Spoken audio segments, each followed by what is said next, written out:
Alors voilà, j'ai choisi un nouveau thème que j'ai intitulé La nature et le rôle des femmes chez trois romancières poètes.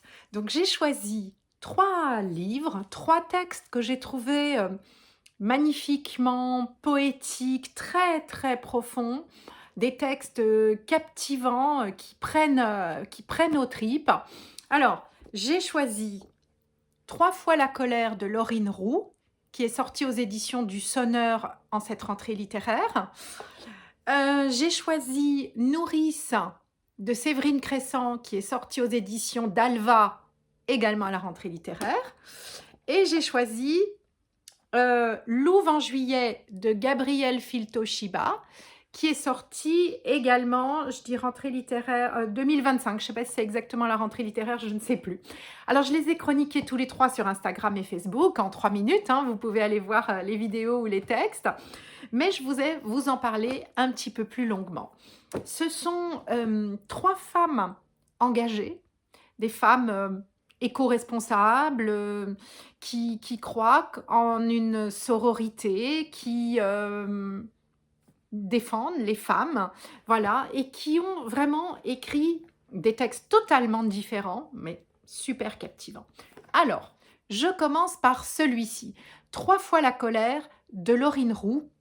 C'est une histoire qui se passe au Moyen Âge, qui ressemble incroyablement à une fable médiévale, mais c'est une histoire qui se passe sur 3 générations, donc une épopée familiale, avec à la clé une vengeance. Une vengeance qu'on apprend tout de suite, puisque en l'espace de 2 pages, on sait que la jeune Miou vient de décapiter son grand-père, qui n'est autre que Hugon le Terrible, un type sordide, un seigneur de province absolument abominable, cruel et sordide, et qu'à travers et qu'après, tout le long du livre, on va remonter cette histoire familiale 3 générations au-dessus, lorsqu'un viol est commis, lorsque des triplés sont mis au monde en plein milieu de la forêt, qu'une matrone est là qui, sur les 3, enlève 2 des enfants à la maman, un petit garçon, une petite fille.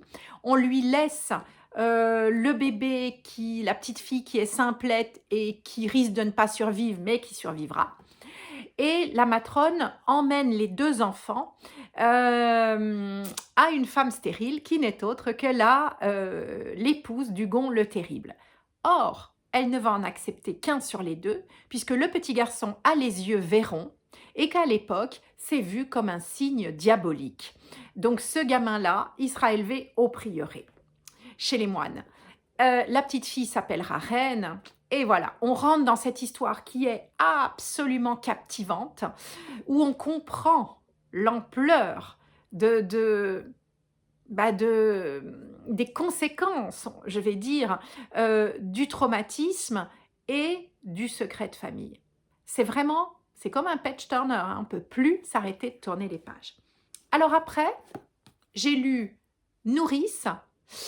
Et Nourrice, c'est un texte qui parle de ces femmes dont on a si peu parlé dans l'histoire. Bon, on disait une nourrice par-ci, par-là, mais c'est toujours des autres, des femmes bourgeoises ou des autres dont on parle. Et là, on est dans un village, là aussi au cœur d'une forêt, où des femmes louent, enfin, vendent leur lait, se louent aussi, pour élever les enfants des autres. Souvent, elles doivent laisser les leurs de côté, il faut attendre qu'ils soient sevrés. Et puis, certaines vont être à domicile, vont partir pour nourrir les enfants des autres et habiter dans ces familles bourgeoises en ville. D'autres vont aller chercher ces enfants là-bas. Et donc, on suit Sylvaine, qui est une femme éminemment attachante, qui va pour la première fois aller chercher un bébé qu'elle va ramener à son domicile, une petite fille fragile qui va assez rapidement mourir. Et comme entre-temps, elle a trouvé la nuit en forêt un bébé abandonné, elle va substituer les enfants. C'est une histoire incroyable. On est dans un vrai trafic, du vrai deal de lait, parce que bien sûr, il y a toujours un type sordide là au milieu qui prend sa part, qui fait bosser les femmes et qui prend une grande partie. C'est des macros, ces types, vraiment. Et puis, on a beaucoup de maris, d'ailleurs, mais c'est l'époque aussi. Elle ne donne pas d'époque hein, dans son livre. Il n'y a pas d'époque. On est comme dans un conte, en fait, assez enchanteur. Et les types, bah, souvent, récupèrent l'argent et vont le picoler. Enfin, voilà. Et c'est le monde de ces femmes qui vont plus ou moins s'entraider. C'est le monde des enfants abandonnés aussi, avec les tours d'abandon absolument terribles, ou les clapets, les boîtes dans lesquelles on met un enfant pour ne pas qu'il reste en fait au pied d'une église dans le froid. Ces enfants qui vont mourir en nombre incroyable et à qui on va tenter de trouver une nourrice. Bon, voilà. Et puis, en troisième livre, Louve en juillet.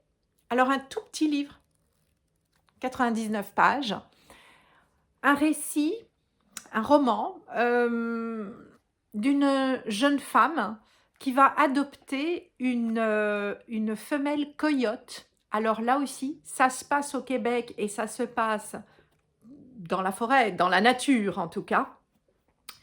Et toutes les deux vont vivre, survivre par moments, et s'entraider. L'une sans l'autre ne pourrait pas survivre.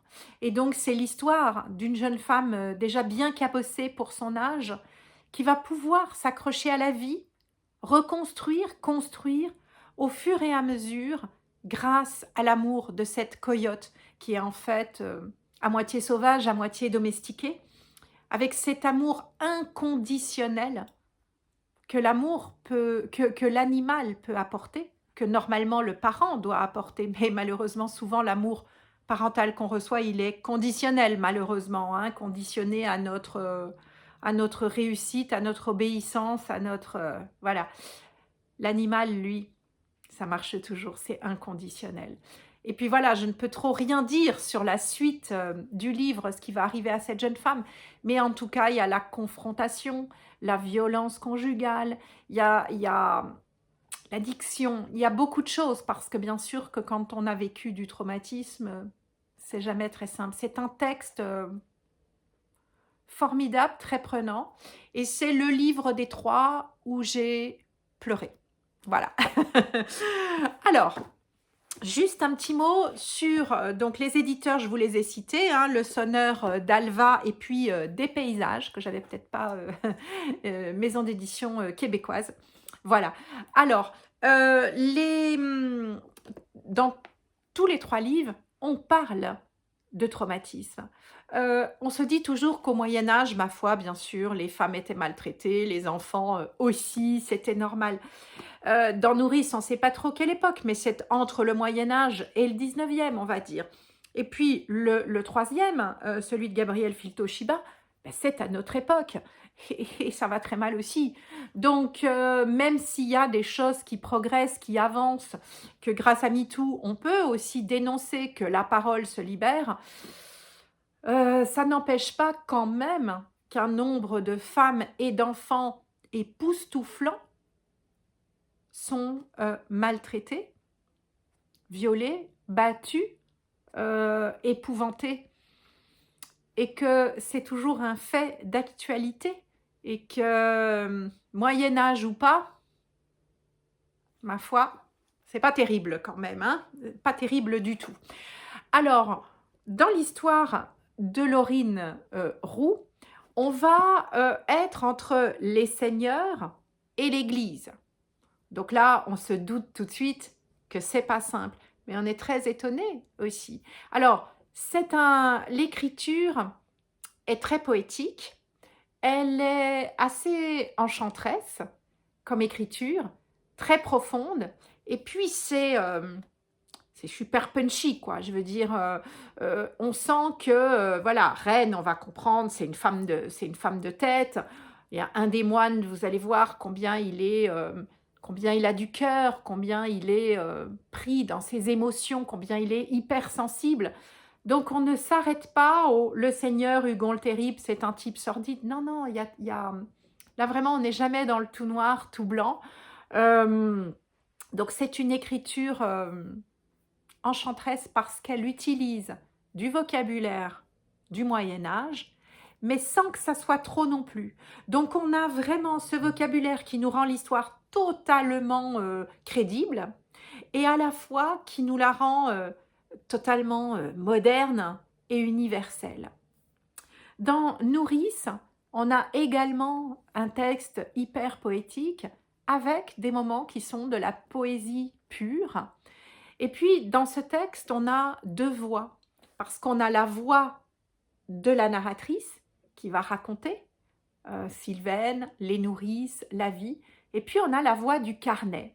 Ce carnet, c'est un journal intime en fait, une sorte de journal intime qui a été trouvé au pied du bébé de Lune, qui est ce bébé qui a été trouvé donc la nuit sous un arbre, enfin contre un arbre. Et ce carnet, eh bien, c'est son histoire à ce bébé, c'est son début d'histoire pour qu'il puisse se construire. Donc en fait, on a vraiment deux voix, c'est en italique quand c'est le carnet, et puis écriture classique quand c'est la narratrice. Et donc là, on est dans quelque chose qui est très très très en lien aussi avec la nature. On sent que Sylvaine, elle fonctionne en fonction des éléments, en fonction du vent, en fonction des orages, de la pluie, la nature, elle joue un rôle primordial. Et c'est ce qui nous rend ce texte tellement sensoriel. Parce qu'en fait, elle utilise vraiment tous les sens, donc c'est sensuel même et sensoriel, pour ne pas oublier que dans le fond, on n'est pas seulement du mental, on a un corps aussi. Et ça, Séverine Crescent, dans Nourrice, elle le fait ressortir merveilleusement bien. Bon, d'abord, elle parle du lait, on voit ces femmes maternantes qui donnent la vie, parce que c'est un texte sur la maternité aussi, hein, pas que le lait.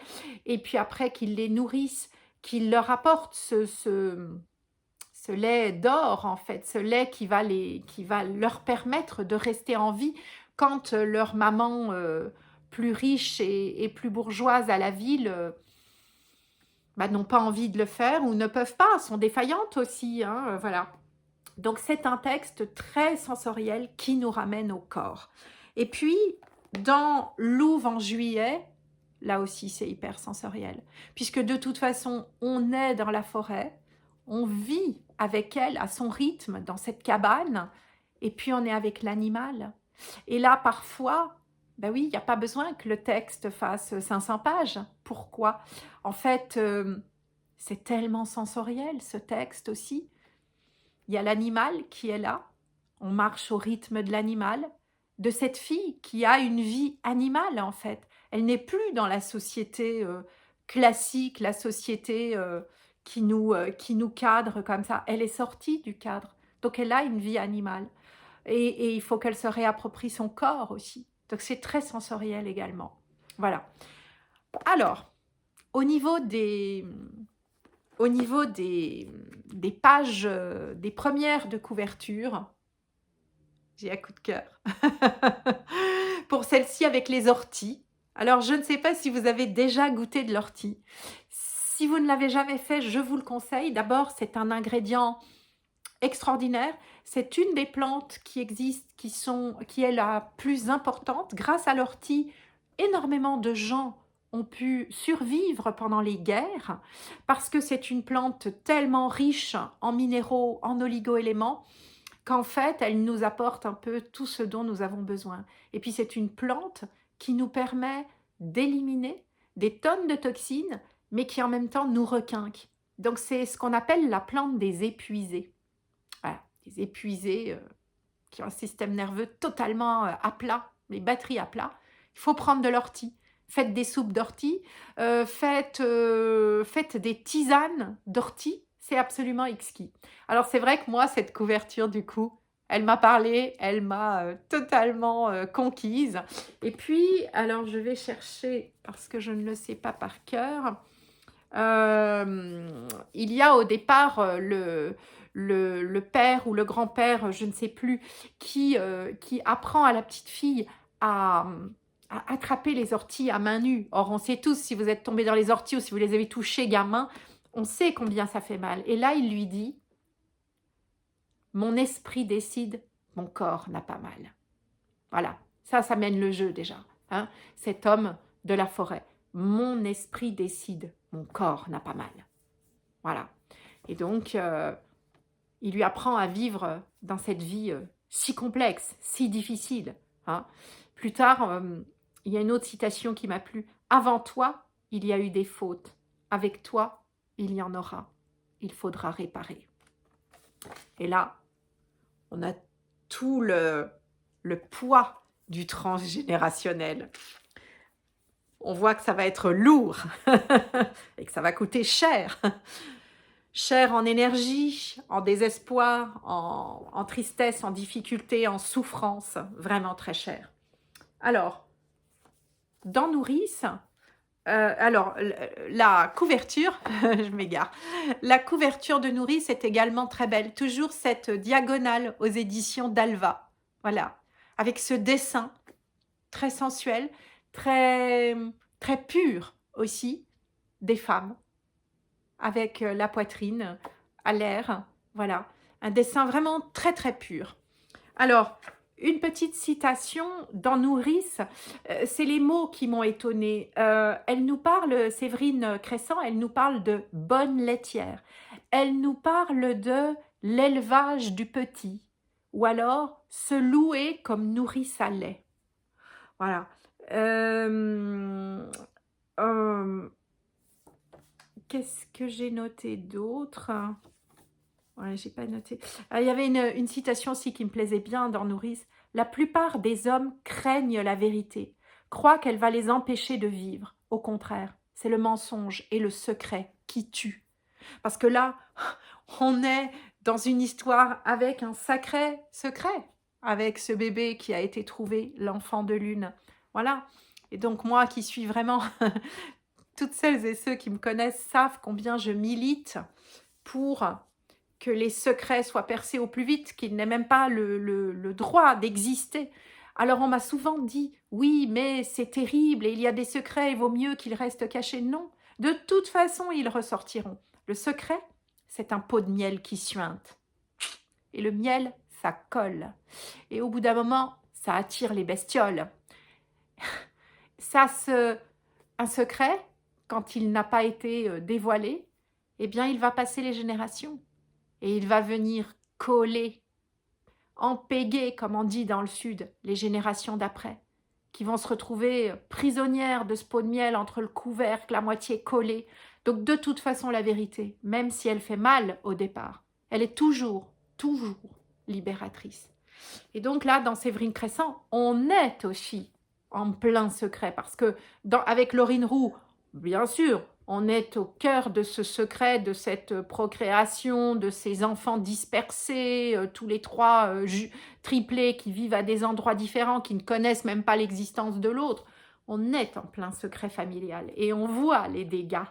Et c'est bien de les voir dans des romans aujourd'hui modernes qui nous expliquent, parce qu'aujourd'hui quand même, comme la parole s'ouvre un peu, qu'on ouvre un peu nos écoutilles, on voit l'ampleur de l'horreur du secret. C'est pas juste l'histoire du traumatisme, c'est un secret, il n'a pas lieu d'être. Si vous avez des secrets, livrez-les. Livrez-les, ne serait-ce que pour délivrer les suivants. Voilà. Alors, dans Louvre en juillet, on est dans cette jeune femme exclue de la société. On l'a exclue, elle s'est exclue.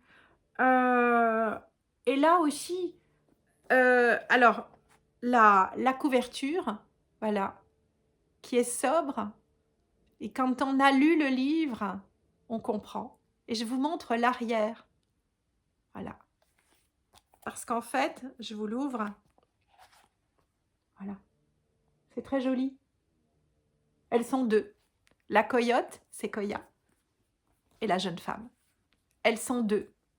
Et elles ont besoin l'une de l'autre. Elles ne peuvent pas rester l'une sans l'autre.